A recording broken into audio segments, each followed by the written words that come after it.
Welcome back to another episode. I'm your host, Darrell Coleman, and this series is about how to make a social enterprise sustainable. This is episode 3 of 5, and I'm excited to continue to talk to you about how you can build your enterprise into something that has lasting power over time. So if you haven't seen the previous episodes, just to catch you up real quick, on the very first episode, I talked about the best business model for building a sustainable social enterprise. On the second video, I talked about finding your first customers. And on this video, the third video, I'm going to be speaking about fortifying your social venture. So if you haven't seen the previous videos, go ahead and go back and watch those. You can watch it after this one, you can watch it before this one, but I think that they're going to be helpful in understanding the entire cycle of how do you build a sustainable social enterprise. All right, so let's dive into fortifying. What does it mean to fortify? Well, to fortify your social enterprise is to make sure that it has the strength to stand the test of time, to stand up against the different elements that might be blowing against it. So if you imagine this is a structure that you're building, does your structure have strong walls? Does it have strong support system? Does it have a strong foundation?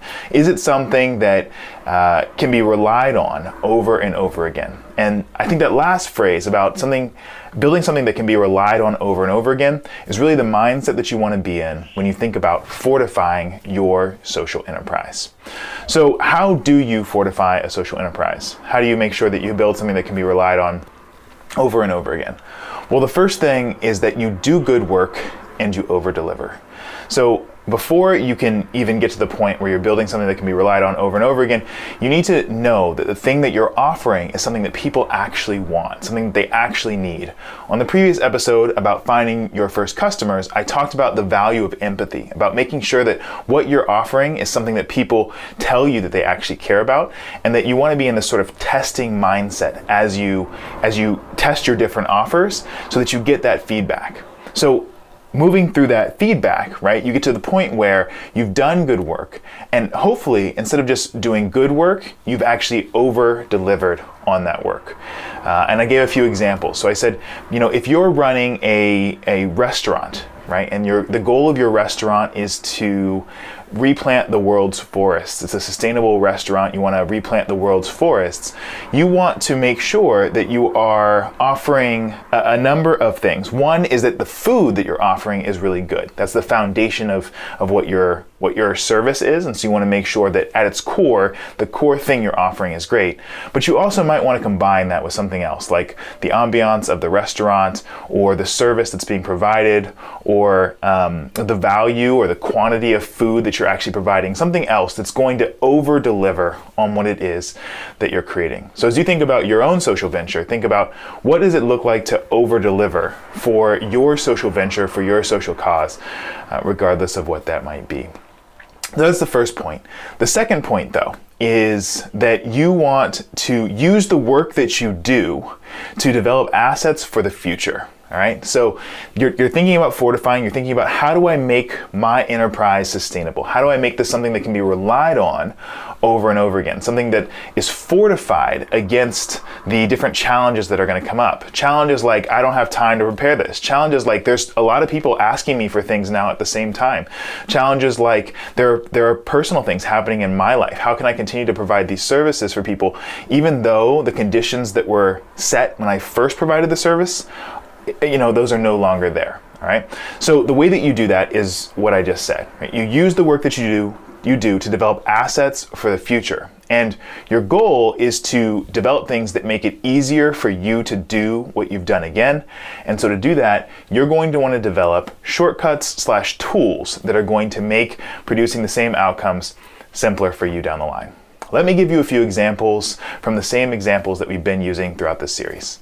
So back to the restaurant. You're running a sustainable restaurant whose goal is to replant the world's forests. If we think about tools, right, or shortcuts that might make your job easier, you could think of things like creating menus, right? That's going to be something that's going to make it easier for your customers to know what they can order over and over again. Make it easier for the waiter that you have to tell people what they can order, so they can just pick up that menu and they can order it from there, or they can view it from there. Recipes, things that make sure that the food that you're offering is standardized, making sure that it's not just, wow, that was a really great dish last time, but for some reason this time it just doesn't have as much in it.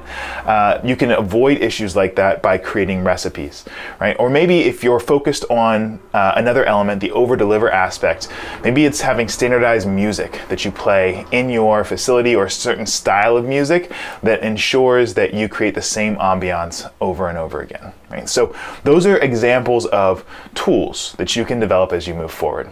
The next is you run a pre-K program for immigrants, right? So maybe here you're developing lesson plans, and those are standardized things, or maybe you're developing other informational packets for parents and for family members. Maybe they're in Spanish or in another language, that make it easy for you to communicate the same information you communicated before. Again, right? You want to develop those tools, and that is part of fortifying your organization, your social enterprise. Right? And so for the third example, I just want to dive into DC Design, our own example, and what I think about as we've fortified over the years as well. So when I first started working on social impact work at DC Design, and specifically in teaching design thinking, I realized that I had a wealth of knowledge in my head about how to teach this process, or at least how to use this process, but I didn't have a lot of tools. I didn't have a lot of the things I needed to actually communicate the same thing over and over to other people. And I think that was a really good state for me to be in to start with, because the way that I think about this process now, it's something that I could teach in the forest with nothing else around me. And I think that's the place that I want to be, and maybe the place that you want to be as you begin offering your service when you're first starting out as well. But in order to fortify my business, my organization, in order to produce the same value over and over again, I needed to create different assets that I could use time and time again. So an example of this would be a slide deck that has a standard set of slides that we've created, that we use in order to teach the content that we use. Of course, that slide deck can change as is needed, it can be varied, but it forms a basis, a foundation that we know if we hit these points, we're going to hit the core message that we are trying to deliver. Another example would be teaching materials in general. So maybe these are handouts or things that we're giving out to the people that we are teaching to.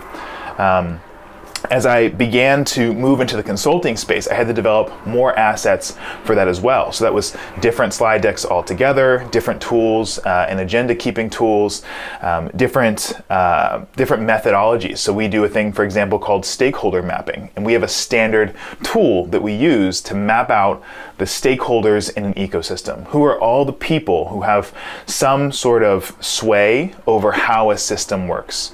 So if you think of criminal justice, for example, it is the people who are incarcerated as well as their family members, but it's also the sheriff and the DA and the public defender, and there's faith-based organizations and other community-based organizations in town who have some sort of sway, and then there's the board of supervisors. And so we have a tool that we use to map out who those people are. And while the first time that I ever did that activity, I had to create something in order to do it, I turned that into something that would give me a shortcut. So now I have something that I can use to produce that same outcome over and over. I've got slides for it, I've got a methodology for it as well. Right?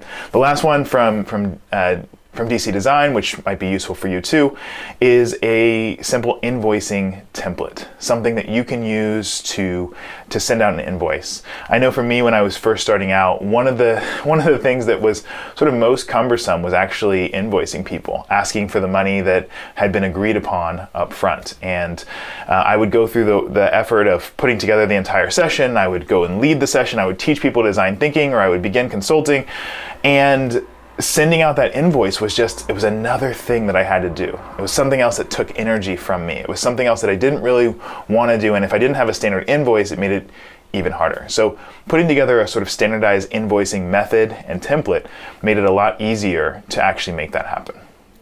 As your business grows, you are going to continue to want to fortify what you've built. This is a mindset that you need to have and that you want to have in order to make sure that your organization is sustainable.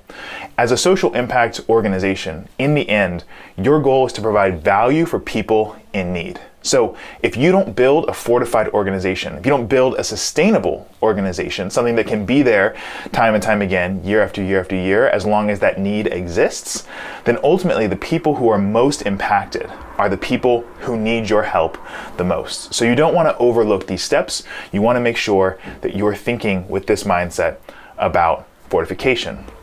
As you grow, you continue to come up with more and more things that need to be fortified, more systems that need to be built, more things that need to be put in place in order to make sure that you can deliver the services that you're offering as you go from there.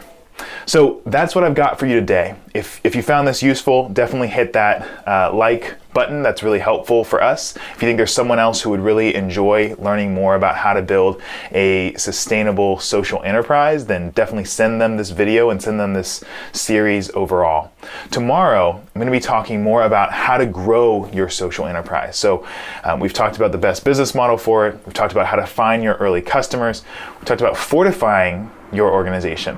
Now, how do you grow that? How do you continue to grow that over time so that you can impact more and more people down the line? All right, that's what I've got for you today. Hopefully you enjoyed this, and I hope to see you again tomorrow.